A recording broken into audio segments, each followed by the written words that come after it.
Bonjour à tous et à toutes et bienvenue à cette séance Attendre une réponse d'admission, ce qu'il faut savoir. Alors, mon nom est Sarah et aujourd'hui, je serai accompagnée de ma collègue Véronique qui est conseillère en communication au service de l'admission de l'UDM. Alors, cette séance, pour rappel, s'adresse aux étudiantes et étudiants du Québec, donc du Cégep, qui ont déposé une demande d'admission et qui sont présentement en attente d'une réponse. Donc, on est ici pour vous donner de l'information sur le délai de réponse, le type de réponse que vous pouvez recevoir et les actions à poser lorsque vous recevez un avis d'admission. Donc, Véronique, sautons tout de suite dans le vif du sujet. Quand est-ce qu'on reçoit une réponse? Je sais que c'est une question qui brûle les lèvres. C'est que, évidemment, c'est la question de l'heure. C'est donc stressant, cette attente-là. En fait, j'ai pas de réponse parfaite. Je suis vraiment désolée. J'ai pas de date à vous donner particulière. C'est sûr que les réponses commencent à sortir petit peu par petit peu. La majorité des réponses vous devriez avoir reçu vos réponses. On essaie d'émettre les avis décisions entre mars, avril. Donc, fin avril, ça devrait être bon, mais évidemment, faut pas oublier que les dossiers, on les étudie tous un à un, donc ils sont vraiment étudiés là, vraiment avec le meilleur finalement qu'on puisse faire. Puis, on essaie de vous rendre vos décisions le plus rapidement possible, mais il y a une équipe d'évaluation qui est vraiment dédiée à étudier vos candidatures minutieusement. Merci beaucoup, Véronique. Ensuite, quel type de réponse est-ce qu'on peut s'attendre à recevoir? Je vais faire référence à la page ici.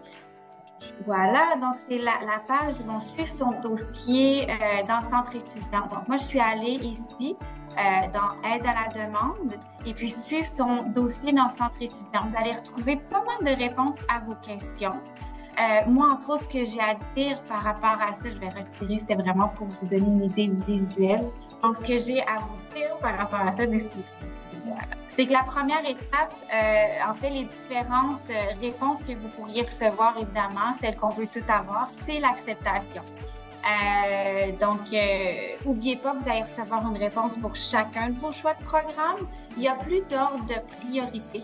Vous allez pouvoir accepter chacune des offres d'admission qui vous seront faites. Ensuite de ça, une autre réponse que vous pourriez recevoir, c'est des fois malheureusement un refus parce que votre candidature, vous n'êtes pas admissible, que ce soit pour des questions préalables, pour des questions de cotère et tout ça. Donc, c'est une réponse possible, malheureusement.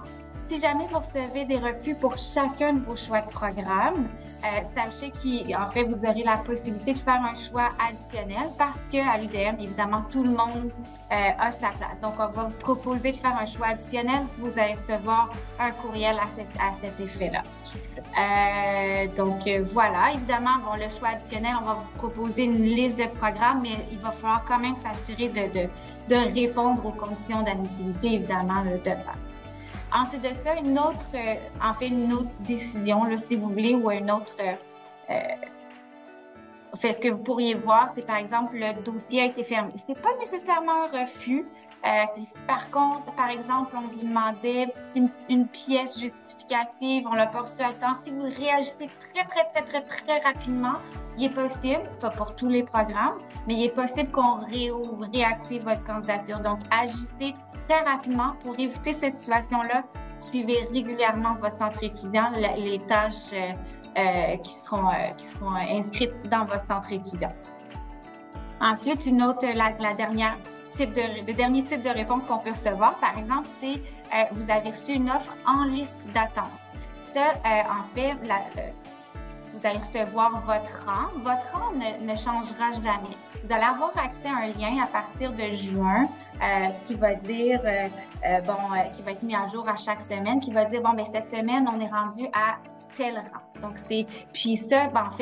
la liste d'attente, vous ne choisissez pas d'être en liste d'attente. C'est une offre qui est envoyée de manière automatique.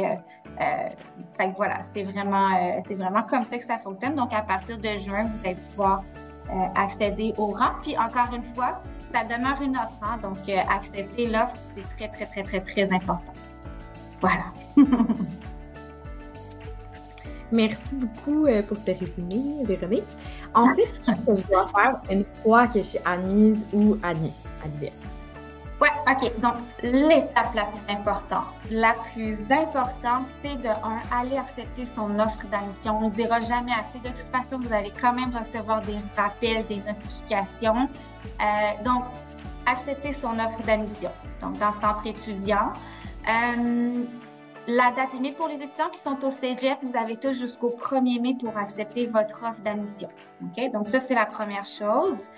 Ensuite de ça, il est possible que pour certains programmes, par exemple, bon, je dis pour le bac en droit, pour les programmes de santé, pour ces programmes-là, on va vous demander de payer un acompte pour réserver votre place parce que ce sont des programmes à place très limitée, finalement. Donc, un acompte à payer encore une fois dans votre centre étudiant. Donc, ça, c'est vraiment la phase accepter son offre d'admission. Ensuite de ça, va venir le temps de s'inscrire au cours. Là l'inscription au cours, là, ça se fait un peu en 2 étapes. À partir d'avril, vous allez avoir accès à votre panier de cours. Le panier de cours,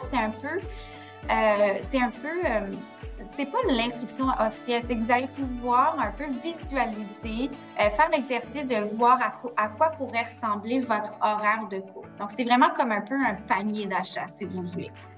Donc, à partir de mai, donc là, ça va être là l'étape de l'inscription officielle. Donc, ça va être là qu'il va falloir vous inscrire. Encore une fois, vous allez toutes recevoir des courriels pour vous informer des dates limites pour vous inscrire au cours, comment procéder en l'inscription, votre cheminement, quel type de cours vous devriez prioriser d'abord en première année. Donc, inquiétez-vous pas, vous allez recevoir vraiment toute l'information par courriel de la part de vos départements. Donc, une première question qu'on a reçue, c'est comment est-ce que je fais pour transmettre ma lettre de motivation ou ma lettre de recommandation? Oui, bien, d'accord. En fait, la lettre de recommandation ou de motivation ne sera pas prise en considération lors de l'étude de votre dossier. Donc, c'est vraiment pas un critère d'admissibilité. C'est la raison pourquoi vous n'avez pas de tâche vous permettant de la soumettre finalement dans votre centre étudiant. Donc, la réponse, c'est que malheureusement, il n'y a pas c'est pas possible. L'évaluation, elle est vraiment basée sur le dossier académique. Super, merci. Et sinon, on a reçu une autre question qui était si on souhaite changer de programme. Donc, si finalement on réalise qu'un programme qu'on avait visé n'est pas fait pour nous nécessairement, est-ce qu'il faut finir le baccalauréat en question? Laissez-moi juste une minute, je vais essayer de retrouver.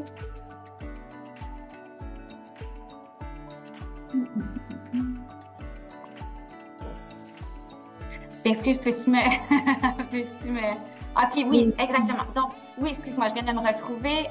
Donc, est-ce qu'il est possible de changer de programme? En fait, quand vous avez commencé la session, non, il ne sera pas possible de changer de programme. Il va falloir carrément déposer une nouvelle demande d'admission à la prochaine session ouverte. Donc, c'est vraiment, si le programme est ouvert à l'automne, donc il va falloir déposer une nouvelle demande pour l'automne suivant. Donc, voilà. Super. Sinon, une autre question qu'on avait reçue, c'est quels sont les critères d'évaluation lors du traitement d'une demande d'admission?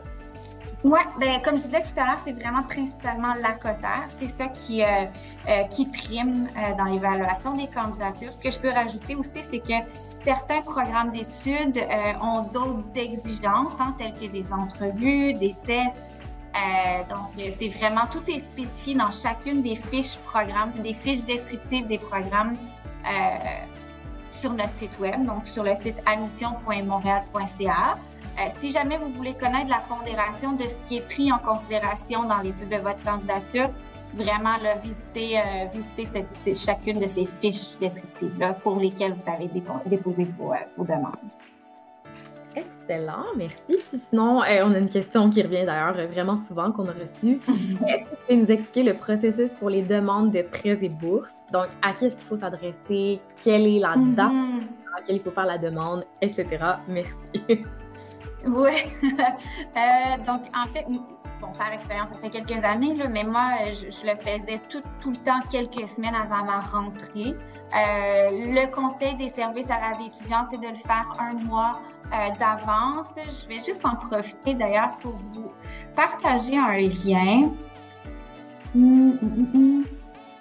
Donc, si jamais vous voulez en savoir plus à propos des prêts et bourses, on a vraiment un service d'aide financière à l'Université de Montréal qui est là vraiment pour vous aider dans vos démarches. Donc, voilà. Puis, j'en profite également pour vous dire que les services à vie étudiante offrent plusieurs ressources pour vous accompagner de manière financièrement parlant. Il y a des consultations individuelles, il y a différentes bourses qui sont offertes. On a un super gros répertoire de bourses, ça vaut la peine d'aller le visiter. Bourses qui sont quand même, en fait, plus accessibles que les gens ont tendance à penser. Donc, allez vérifier ça. Puis, évidemment, on vous donne des conseils, des astuces, on vous donne des trucs pour les emplois. Donc, je vous partage également ce lien-là dans le chat. Voilà.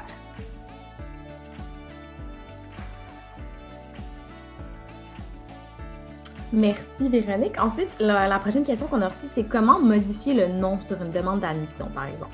En fait, c'est simplement de nous écrire. Envoyez-nous un courriel, on va vous diriger vers les bonnes personnes. Donc, si jamais, oui, il y a possibilité d'avoir le prix non choisi, vous avez cette possibilité à l'Université de Montréal. Donc, un autre lien pour, en fait, avoir accès à nos coordonnées.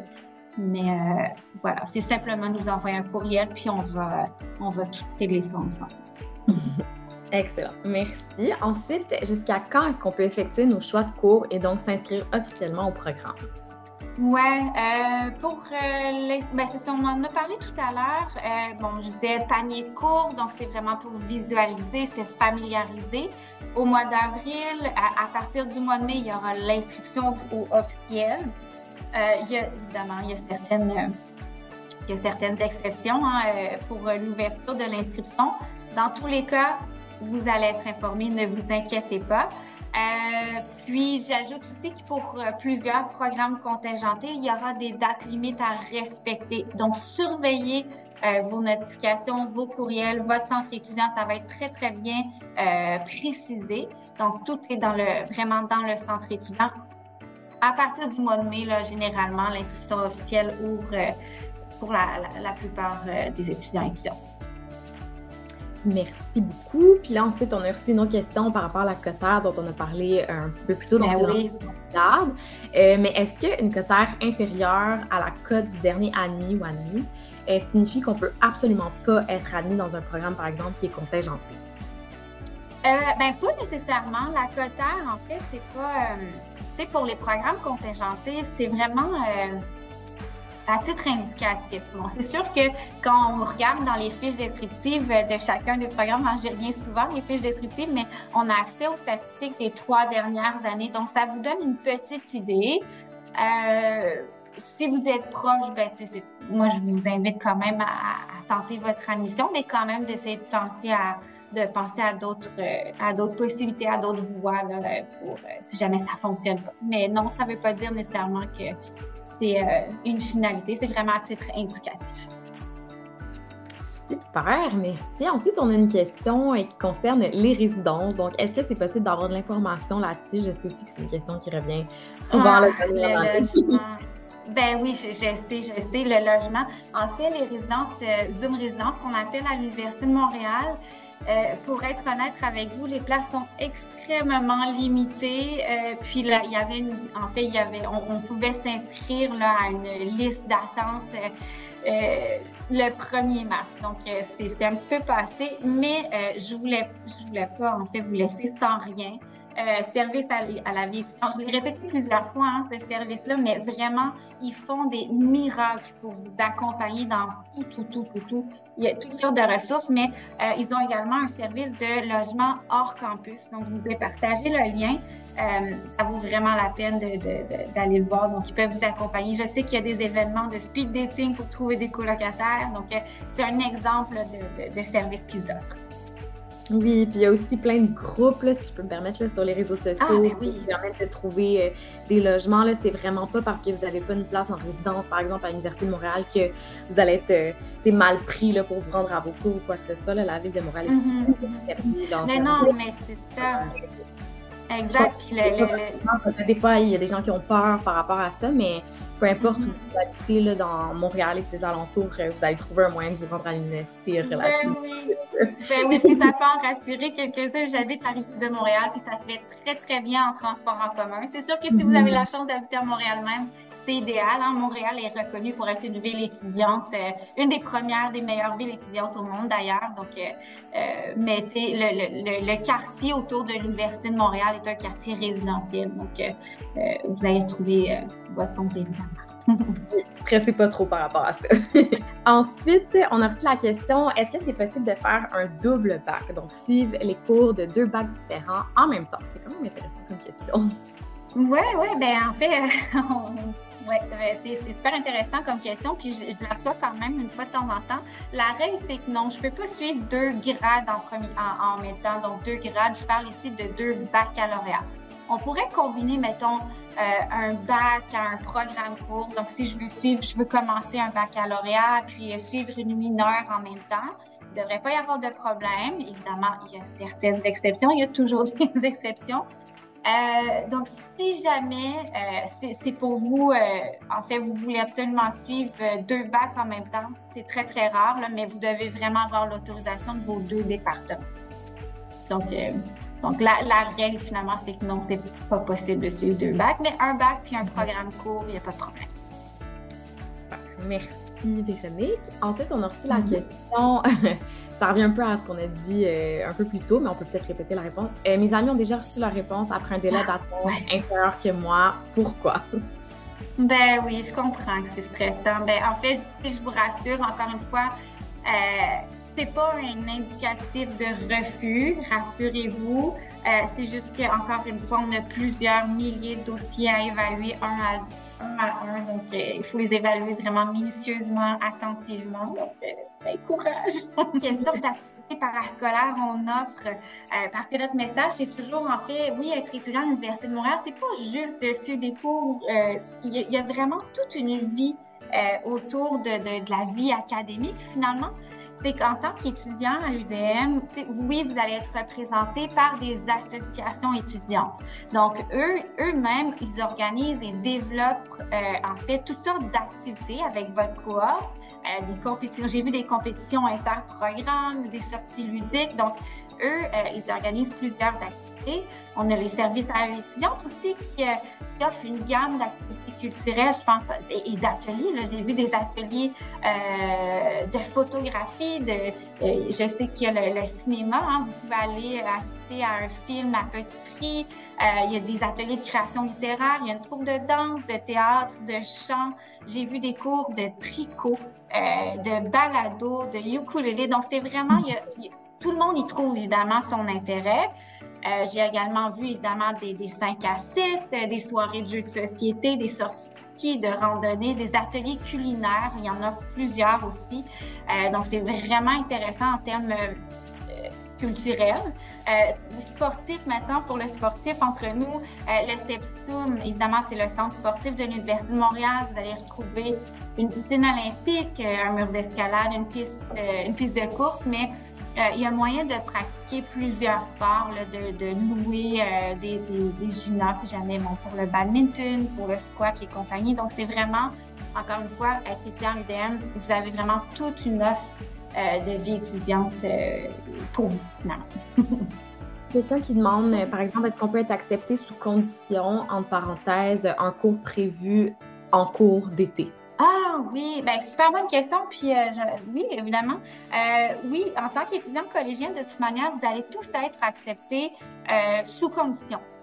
Donc, sous condition d'obtenir le DEC, le diplôme d'études collégiales, et les préalables avant l'entrée dans le programme. Donc, puis on va faire un contrôle arrivé en septembre, s'assurer que tout est en règle. Donc, vous n'aurez rien à fournir parce qu'on aura accès à ces informations-là. Mais de votre côté, si jamais vous l'avez pas mentionné que vous avez l'intention de faire les préalables à l'été, en fait, pour qu'on ait du moins une trace à votre dossier, peut-être juste nous envoyer un petit courriel pour qu'on puisse c'est ça, avoir une trace. Super. Je vais juste... Ah, j'en ai une bonne question, oui. Supposons que j'accepte un programme A, puis j'ai payé la compte. Puis là, ben, je suis acceptée dans un deuxième programme qui normalement exige la compte. Ben, en fait, je vous rassure, là, la compte, vous n'aurez pas à la payer de nouveau. On la paye juste une fois. Puis ça, en fait, la compte que vous payez, en fait, ça va être transféré dans vos droits de scolarité. Donc, vous ne perdez pas cet argent. Malheureusement, elle n'est pas remboursable si jamais vous changez d'institution. Mais si jamais vous êtes accepté dans un programme, puis là, vous êtes accepté finalement dans un autre programme qui, lui, vous intéresse plus que le programme dans lequel vous avez été accepté plus tôt, il n'y a pas de souci. Il y a un mécanisme qui est mis en place pour justement vous donner de l'option. Vous avez reçu une réponse. Est-ce que vous voulez qu'on poursuive l'évaluation pour vos autres candidatures ou est-ce que, bon, il y a vraiment moyen de signifier que celui-là, une fois que vous êtes admis, c'est vraiment votre choix final? On a parlé aussi un petit peu plus tôt des cas des personnes qui aimeraient suivre comme 2 programmes en même temps, donc qui, tu sais, possiblement auraient comme des intérêts dans 2 différents domaines. Donc, il y a quelqu'un qui demande, par exemple, comment fonctionne le bac par cumul de certificats, par exemple. Ben oui, fait vécu, c'est ce que j'ai fait. En fait, c'est simplement si vous avez 3 certificats ou 3 mineurs. En fait, ça, c'est un peu le même principe, là. C'est juste que les certificats sont offerts de soir et la fin de semaine pour accommoder souvent les gens qui sont déjà sur le marché du travail. Donc, on fait une demande dans un programme. On peut les poursuivre en parallèle, si on veut. Puis lorsqu'on a terminé l'ensemble de nos programmes, de nos crédits, bon, là, on fait simplement la demande de diplomation de bac par cumul au bureau des diplômes du registrar, tout simplement. Mm-hmm. Puis moi, j'ai un autre cas de figure, mais j'ai quand même aussi vécu un peu la même chose au sens où j'hésitais entre 2 domaines complètement différents. Puis moi, dans le cas, ce que j'ai fait, c'est mineur en neurosciences à l'UDM. Donc, j'ai eu des cours, un nombre égal de cours dans 2 domaines qui m'intéressaient. Puis au final, j'en ai choisi un des 2. Puis après ça, ce qui est le fun, c'est que vous pouvez faire créditer vos cours. Donc, de cette façon-là, vous allez alléger un peu vos sessions. Vous allez avoir des cours que vous aurez déjà en poche, si on veut. Donc, de cette façon-là, vous allez avoir un peu plus de temps là, pour vos autres occupations dans la session, pour pouvoir travailler, pour pouvoir faire plus de sport ou peu importe. Oui. Ça peut être super pratique là aussi. C'est pas du temps perdu, en fait. C'est ça que j'essaie de vous dire. Là. Puis ça éclaire vraiment, là, je trouve. Donc, n'hésitez pas. Si vous êtes dans cette situation-là, ça vaut vraiment la peine de tester. Puis, si je peux me permettre de défaire un mythe, tu sais, le métier d'étudiant, inquiétez-vous pas. Vous allez avoir le temps d'étudier, mais aussi d'avoir une vie sociale, de pouvoir travailler un petit peu. Donc, c'est vraiment, ne vous inquiétez pas là, par rapport à ça. J'ai vu une question, j'ai vu que Judith a répondu, mais j'aimerais ça l'élaborer de vive voix. Il y a des programmes, en fait, il y a souvent des decks techniques qui permettent d'avoir une passerelle, par exemple. Bon, j'ai pas un exemple en tête, là, mais j'ai suivi telle technique, puis ça me permet dans tel baccalauréat de me faire créditer certains cours en raison des connaissances qu'on a acquises au cégep. C'est ce qu'on appelle passerelle deck-back. Comment ça fonctionne? C'est que quand va venir le temps de vous inscrire au cours, entrez en contact avec votre département. Puis là, à ce moment-là, ils vont vous expliquer où ils vont mettre à votre dossier comme quoi que les crédits ont été accordés. Puis, c'est ça. C'est vraiment, évidemment, pour certains programmes, pour certains cours, on va peut-être demander une moyenne, une note minimum, mais vraiment, c'est avec votre département que vous allez voir ça une fois que viendra le temps, là, finalement, de vous inscrire. Super, merci. J'ai vu une question que je trouve quand même pertinente. Si jamais nous sommes refusés dans un programme, est-ce qu'on saura pour quelle raison? Ben oui. Oui, tout à fait, ça va être indiqué. Ça peut être parce que, par exemple, il manque trop de préalables, qu'on voit que finalement le temps va clairement vous manquer là, pour réussir avant la rentrée. Ça va être parce que, par exemple, la cotère est malheureusement pas assez élevée. Donc, c'est vraiment... oui, ça va être expliqué effectivement. Oui, tout à fait. Au fond, ce qu'il faut retenir aussi, c'est que même si malheureusement vous avez un avis de refus, on vous abandonne pas là nécessairement. Là, on va faire une communication pour voir les possibilités avec vous parce que nous, notre but ultime, c'est que vous puissiez quand même intégrer l'université d'une façon ou d'une autre. Donc, ne vous inquiétez pas, là, on est là jusqu'au bout du processus avec vous à ce niveau-là, même si c'est... Ouais, je vois aussi, Lauren nous demande comment on peut s'inscrire à un sport à l'université. Est-ce que ça se fait d'avance? Est-ce que c'est vraiment avant la rentrée? Oui, je sais qu'il est possible d'intégrer des groupes sportifs et tout ça. Dans tous les cas, visitez le site du Sepsum. Mais vraiment, le Sepsum, c'est vraiment un incontournable quand vous êtes étudiant à l'UDM. Si jamais, j'en profite, là, si jamais vous avez la chance d'assister à un match des Carabins, quand je parle d'incontournable, ça en fait partie. Là. Je veux dire, il y a toute une fête, un tailgate, comme ils appellent, vraiment avant chacun des matchs. Je parle, oui, des matchs de football, mais il y a toutes sortes d'activités compétitives, des activités, en fait, d'élite. Si vous avez la chance d'y participer, allez-y. C'est vraiment...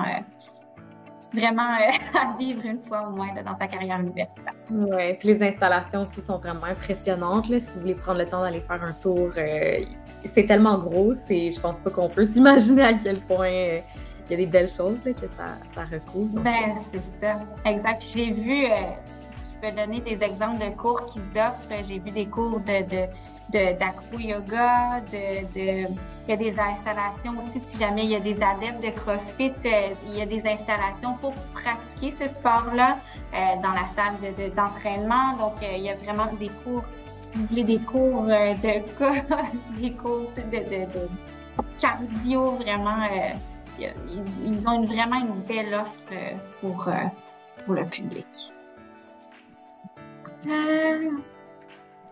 Ben oui, j'ai fait une demande en médecine, mais est-ce que je peux accepter une demande dans un autre programme en attendant d'avoir ma réponse en médecine pour être sûre d'avoir ma place dans un programme? Absolument, c'est la chose à faire. Le fait que vous acceptiez une offre dans un programme n'a aucun impact sur l'évaluation de votre candidature pour vos autres choix de programme. Donc oui, c'est la chose à faire pour vous assurer d'avoir une place, effectivement, là, allez accepter votre offre de médecine. J'ai vu aussi des questions passer par rapport à ça, mais les personnes se demandent aussi si jamais ils ont reçu une offre pour un programme qui les intéressait, mais qu'ils attendent une réponse pour un programme pour lequel ils sont encore plus intéressés. Mais là, il y a l'enjeu des dates limites. Est-ce qu'il y a un moyen de résoudre cette situation-là si jamais on a peur là, de pas y arriver à temps? Ben oui, mais dans tous les cas, c'est ça. Dans tous les cas, c'est sûr qu'il y a des offres d'admission qui vont quand même se faire tout au long de l'été. Hein. Par exemple, ceux qui sont admis en liste d'attente. Est-ce que vous m'entendez? Je m'entends quoi ça?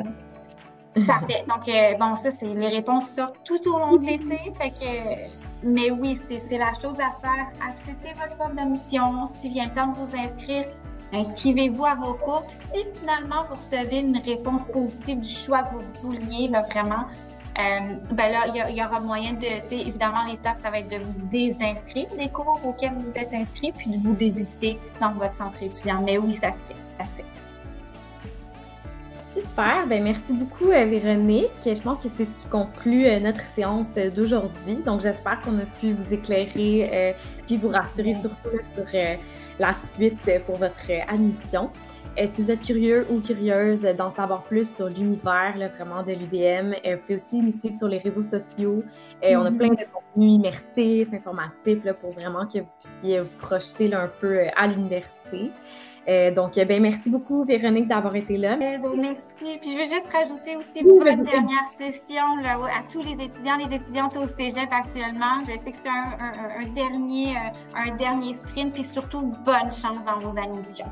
Puis, on se revoit, comme on dit, on a d'autres petites présentations qui s'en viennent. Donc, si jamais vous voulez aller voir ça, c'est sur le site de l'admission, sous l'onglet événements. Il y a toutes les prochaines séances d'information webinaires qui sont listées là-dessus. Merci beaucoup.